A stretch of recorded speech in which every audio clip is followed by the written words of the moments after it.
The Spurs' best fifth starter may not be their best fifth closer.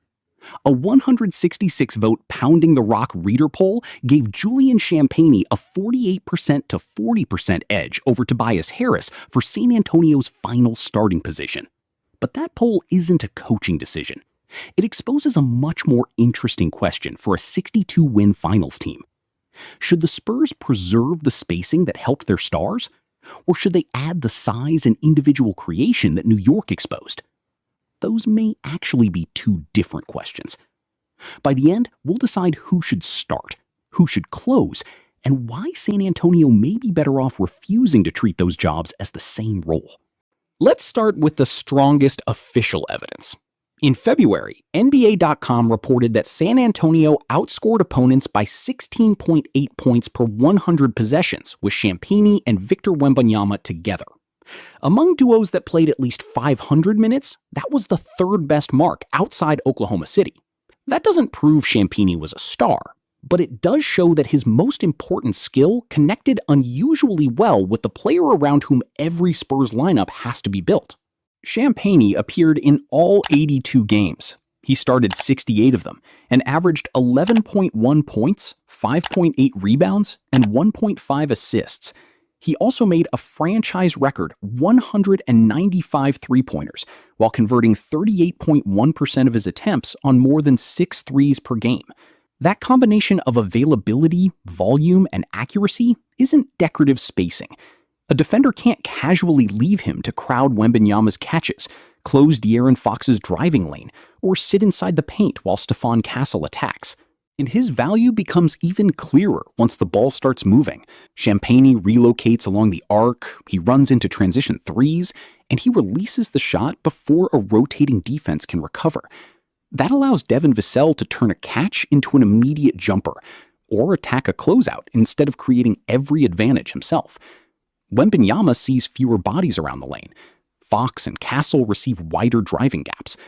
Champagnie doesn't need touches to influence a possession because his movement changes where the fifth defender is allowed to stand. Now, the full season on-off numbers need some context. According to the data cited by Pounding the Rock, the Spurs were 8.5 points per 100 possessions better with Champagnie on the court than they were with him off it. That placed him in the 94th percentile. That number is influenced by teammates, opponents, and rotation patterns. So, no, it doesn't make him San Antonio's second best player. But when Vassell returned, the Spurs kept Champagnie among the starters. They moved Harrison Barnes to the bench and eventually went 30-4 from February 1st onward. His fit survived the lineup change.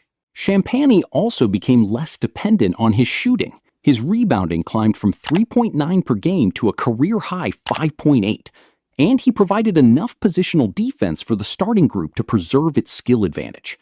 He wasn't a shutdown stopper, and he wasn't a powerful interior forward, but he competed across wing assignments, stayed connected away from the ball, and finished possessions more consistently. So if San Antonio wants the cleanest offensive environment for its stars on opening night, Champagnie has built a very strong case. If you value Spurs analysis that separates fit from reputation, take a second to like the video and subscribe. Because Tobias Harris gives San Antonio a legitimate answer to the exact problem Champagnie couldn't solve by himself in the finals. But that doesn't mean Champagnie should start automatically. Harris gives the Spurs a 6'8" forward who weighs roughly 230 pounds. He can absorb contact, hold his position, and create offense when the first action fails. His reported 2-year, $31 million contract doesn't guarantee him a starting job. But his arrival gives San Antonio a direct response to the size and front court depth that became more important against New York. That is a real basketball argument, not simply veteran reputation competing with continuity.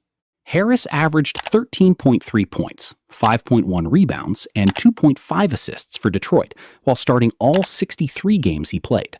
Then, in the postseason, he raised those averages to 18.1 points and 7.2 rebounds. He can attack a smaller defender in the post, he can make a pull-up jumper after a possession breaks down, and he can punish certain switches in ways Champagnie rarely can.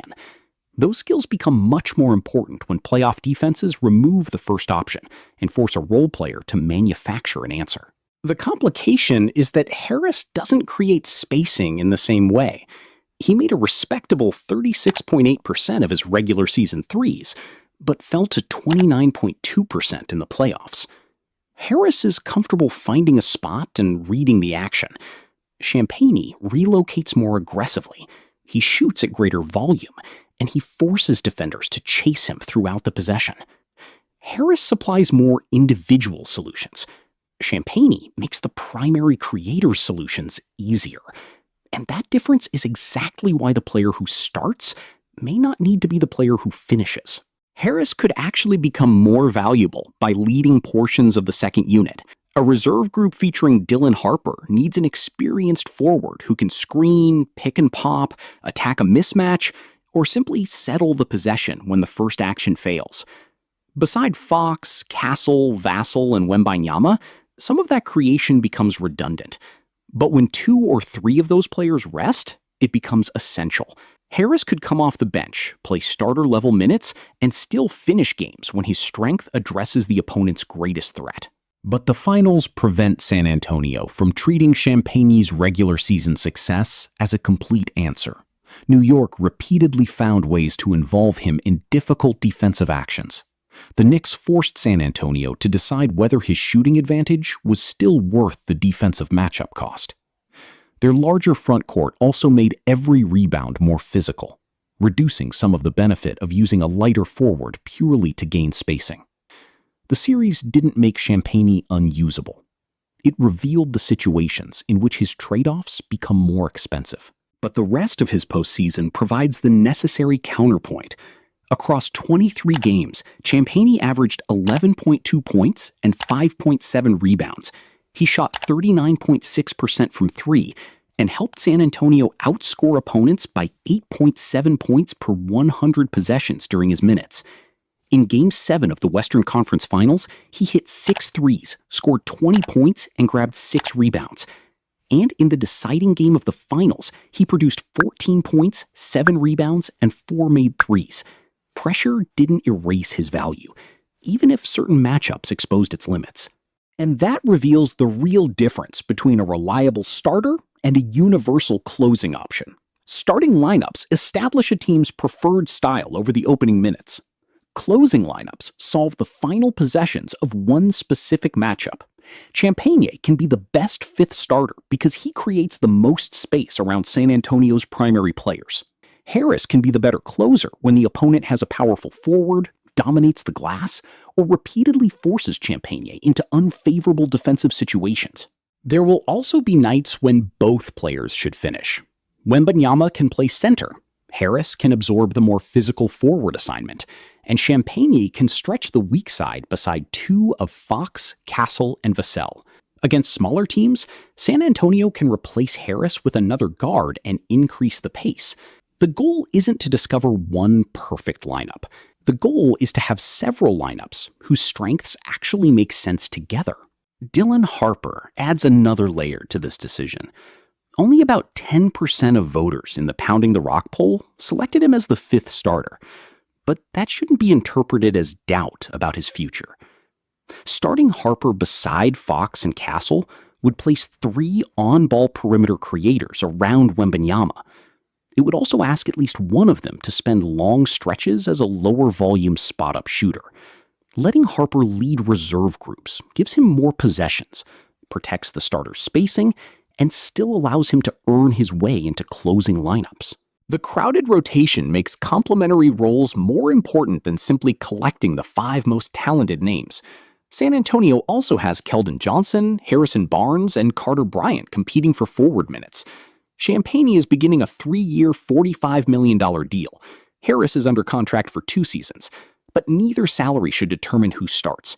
The Spurs need one forward who amplifies their stars without demanding the ball, and another who can create stability when those stars sit, or when the matchup becomes more physical. Starting Champagnie creates the cleanest chain reaction.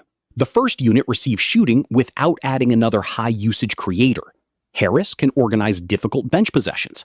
Harper receives enough control to develop. Keldon can attack with his usual energy instead of waiting behind 4 established scorers. And Carter Bryant can earn specialized defensive minutes without being forced into an oversized role. One lineup decision can't solve the entire rotation, but it can prevent several players from being placed in jobs that weaken their best skills. Training camp should still test this conclusion, rather than protect it. San Antonio should begin with Fox, Castle, Vassell, Champagnie, and Wembanyama as the default group on the glass. Harris should enter early, anchor portions of the bench offense, and receive closing opportunities immediately. If the evidence changes, the order should change with it. The matchup principle can remain simple. Use Champagnie when spacing around Wembanyama is the priority.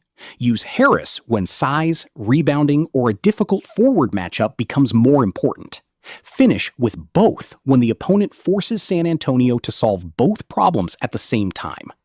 That isn't indecision. It is exactly the kind of flexibility a finals contender should want. The biggest risk would be overreacting to one finals matchup and solving the size problem by reopening a spacing problem. Harris is a better self-creator. He's also stronger against certain bodies. But automatically replacing Champagnie removes the low-usage shooter who helped the other 4 starters operate in their preferred areas. A finals team shouldn't discard a successful structure because it found one bad matchup. It should preserve that structure, add a counter, and make the opponent prove which version is required that night. And that leads us to the verdict. Julian Champagnie should keep his starting spot when the season begins. His shooting volume, availability, lineup fit, and postseason production show that his impact was real, even if those strengths don't make him untouchable. Tobias Harris should be treated as a starter-level reserve, a matchup replacement, and a frequent closer. And Dylan Harper should begin as the engine of the second unit, while earning his way into the most important late-game combinations. The Spurs aren't choosing one forward and rejecting the other. They're deciding when each player's strengths matter most. Champagnie gives Wembanyama room. Harris gives the rotation answers. Separating the starting question from the closing question allows San Antonio to preserve what produced 62 wins, while becoming stronger exactly where the finals exposed them.